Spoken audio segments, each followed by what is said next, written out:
e o nosso canal Portal Doctor TV.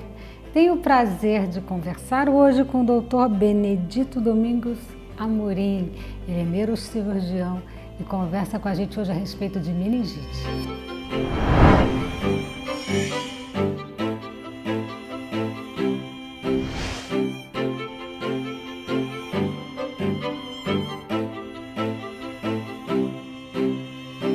Muito obrigada, doutor, pela sua participação aqui no nosso canal.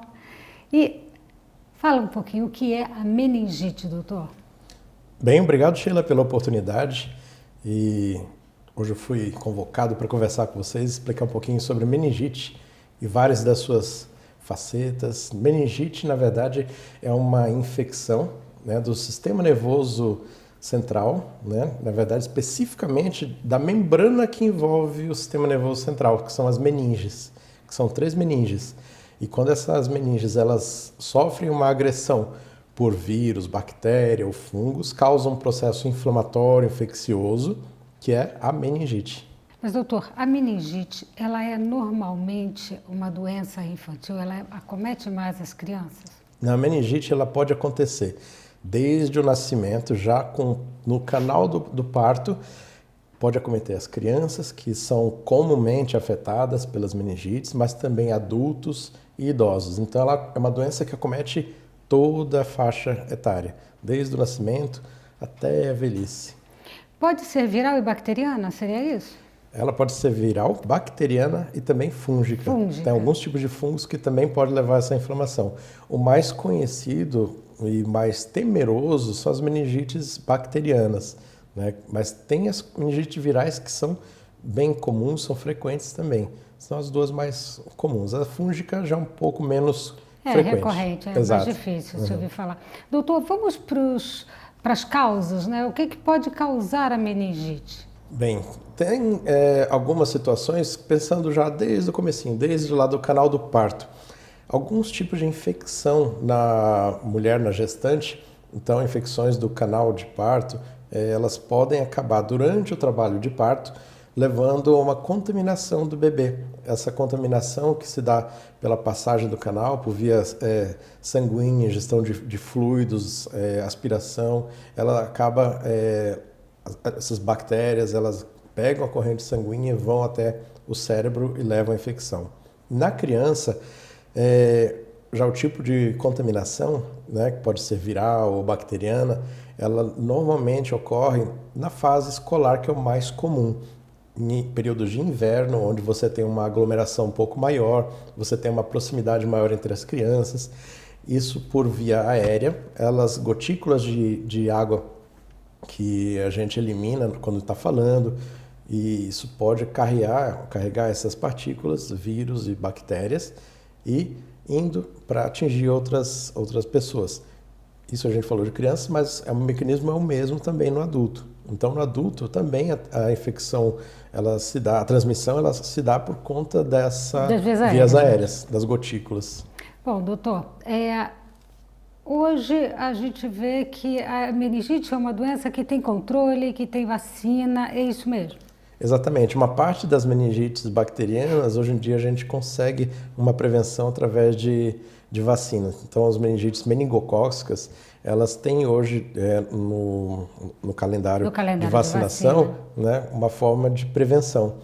Outros tipos de meningites, como viral e fúngica, elas ainda não têm, na maioria das vezes, uma vacina, né? As causas virais de meningite, a gente tem vírus Coxsackie, tem vírus herpes simples, zoster, citomegalovírus, né, que são situações que ainda tem uma certa transmissão. Mas a meningite meningocócica, que é uma meningite grave, né, quando a criança é acometida, ou o adulto também, ela realmente tem um risco de dano maior para o cérebro e inclusive risco de morte. Graças à vacina a gente consegue uma prevenção. Consegue minimizar esses riscos, claro. É muito importante a vacina. O calendário de vacina, tá com ele em dia, é muito importante. Doutor, o tratamento, o senhor está falando que a meningite bacteriana é a que apresenta o maior número de problemas que levam a óbito e tudo mais. No caso da meningite viral, não tem muito tratamento. Qual seria a sua orientação? A meningite viral ela não tem um tratamento específico como antiviral. A gente tem assim, alguns antivirais. No caso, por exemplo, do herpes simples, a gente tem a ciclovir, tem outros antirretrovirais que podem ser usados para controle da infecção. Mas na maior parte das vezes, a meningite viral é uma meningite que ela transcorre de uma certa forma mais branda e benigna em comparação com a meningite bacteriana. Em alguns casos, você precisa internar o paciente para tratar sintomas, muitas vezes dor, que ela pode levar o paciente a sofrer muitas queixas de dor de cabeça, né, e está comprometido por conta disso. Você, então, em alguns casos selados, você interna o paciente. Mas a boa parte das situações onde a meningite viral ela é tratada ambulatorialmente. O paciente ele recebe umas medicações de controle de sintomas e faz o tratamento em casa, né, com certos cuidados de transmissão, com isolamento. Exatamente, né? Porque a transmissão fica mais suscetível, né? Exatamente. Então, todos esses casos requerem isolamento. As bacterianas mais graves, o isolamento ele chega a ser mais rigoroso. Muitas vezes, unidades dentro do hospital são separadas, né, para os pacientes eles ficam em isolamento mesmo, né? Doutor, ainda é muito recorrente no Brasil as meningites? Ainda é uma situação bastante frequente, né? Então, a prevalência das... Porque já está no calendário há muito tempo de vacina, né? Mas ainda assim é algo que acomete, porque você tem as outras meningites, além das virais, tem algumas meningites bacterianas que, por pneumococos, que são outros tipos de bactérias que também são comuns, né, nesse período de inverno. Então, ainda no Brasil, em vários lugares, a gente ainda tem uma prevalência relativamente alta das meningites. Então, vamos falar dos sintomas, doutor, porque as pessoas que estão em casa, para elas poderem se preparar para exatamente identificar o momento de buscar a ajuda do médico. Sim, a meningite ela se caracteriza por um quadro de cefaleia, geralmente cefaleia é dor de cabeça, né? O termo médico para dor de cabeça. Mas de que área da cabeça, né? É aqui atrás? É a famosa dor na nuca, seria isso? Um dos locais mais acometidos de dor é aqui atrás, mas o paciente ele queixa de dor de cabeça geral. Muitas vezes a dor ela chega a ser intensa e o paciente não consegue nem falar, dor é a cabeça, né? E geralmente é uma dor holocraniana, que é uma dor que pega a cabeça inteira. A gente identifica nesses pacientes um sinal que a gente chama que é rigidez de nuca. O indivíduo ele tem uma dificuldade de fazer esse movimento de flexão do pescoço por conta da irritação das meninges. Então, tem alguns sinais que mostram que você tem uma certa irritabilidade, né, nessa região da cabeça. Então, além da dor de cabeça, que é uma queixa muito frequente e bastante intensa, os indivíduos eles cursam com febre. Na meningite viral, as febres elas costumam ser febres mais baixas. Nas meningites bacterianas, geralmente febres mais altas. Você chama de febres mais baixas em torno de 37,5, 38. As meningites bacterianas, geralmente é 38,5, 39, 40 graus, dependendo da situação. Sempre eu escuto falar a respeito da velocidade com que se deve tratar e ter a devida atenção às meningites, principalmente bacteriana. Qual é o tempo necessário para proteção do paciente? Como o paciente ele manifesta com essas queixas e há uma possibilidade, até você identificar se é bacteriana ou viral, e dentre essas você tem um risco de ter uma infecção com risco de sequela, inclusive, você tem que tratar o quanto antes possível. Então é importante, se você está tendo uma dor de cabeça que não é comum, você costuma ter dor de cabeça, mas está tendo febre, mas uma dor de cabeça que é forte, com características diferentes do que você costuma ter. Às vezes você pode ter queixas de prostração, fica mais quieto, um quadro de infecção que você fica realmente com inapetência, né? Dá aquela sensação de desânimo. Mas, porque a gente sempre pensa em criança, né? A gente tem muito essa associação com a criança, mas lembrar que o adulto e que também as pessoas de terceira idade podem passar por isso, não é? Exatamente. E às vezes não para pensar que pode ser um quadro de meningite. Logicamente. E o idoso, muitas vezes, ele não manifesta com febre. Às vezes o idoso ele tem uma dificuldade de desenvolver febre. Então a gente tem que prestar atenção para os outros sinais. Dor de cabeça, prostração, queda de estado geral. Náuseas também pode acontecer? Isso, exatamente. é uma coisa característica da meningite, você ter cefaleia, ter dor de cabeça muito forte, e náusea e vômitos, que a gente chama até vômitos em jato. Que são aqueles jatos. Vômito, uma propulsão de vômito muito são bem característicos, intensa, que é bem característico da doença, das meningites. E um dado que ocorre na meningite meningocócica também é o aparecimento de uma coisa que a gente chama petequias, que são pequenos pontinhos vermelhos no corpo, que são sinais de pequenas lesões vasculares, né, que vão surgindo espalhado pelo corpo todo.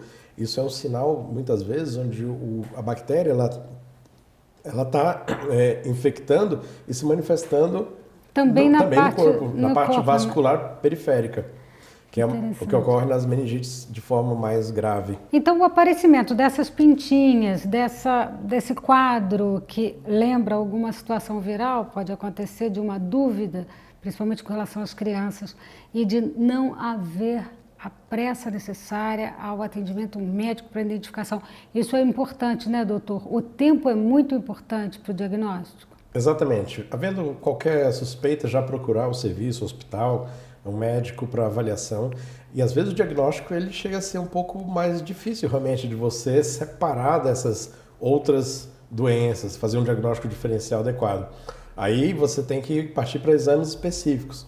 O diagnóstico da meningite, além dos sintomas clínicos, ele é feito com avaliação neurológica e muitas vezes realização de alguns exames, como a retirada do líquido cefalorraquidiano, que é o líquido da espinha, onde por uma punção na região lombar ou aqui na região da nuca, a gente consegue coletar material, colhendo líquor. Você vai ver que já na hora que sai o líquor, você identifica o aspecto do líquor, que ele tem que sair cristalino, cor de água, que a gente chama de água de rocha. Se o líquor está mais embaçado, opaco, leitoso, isso já é bem sugestivo de meningite. Da infecção. Exatamente. Então, muitas vezes você tendo suspeita, tem que fazer a coleta do exame. E exames de imagem, às vezes uma tomografia ou uma ressonância para descartar, outras possibilidades. Outras doenças possíveis, né? Exato. Doutor, bom, identificou, existe a meningite, qual seria o tratamento antibiótico? Sim, nos casos das meningites bacterianas, né, ou as fúngicas, o tratamento é com antibiótico, né? Imediato, né? É imediato. Normalmente são esquemas de antibiótico terapia venoso, então o paciente tem que ficar internado, tratamento é internado em isolamento, com antibiótico na veia, né, durante um período de tempo de no mínimo 7 dias, dependendo do agente. E do tempo também que foi levado a socorro, né? Porque isso é importante, né? Sim, velocidade. Porque você pode ter comprometimento e pode ter lesões cerebrais decorrentes da meningite. Pois eu queria que você falasse um pouquinho das sequelas.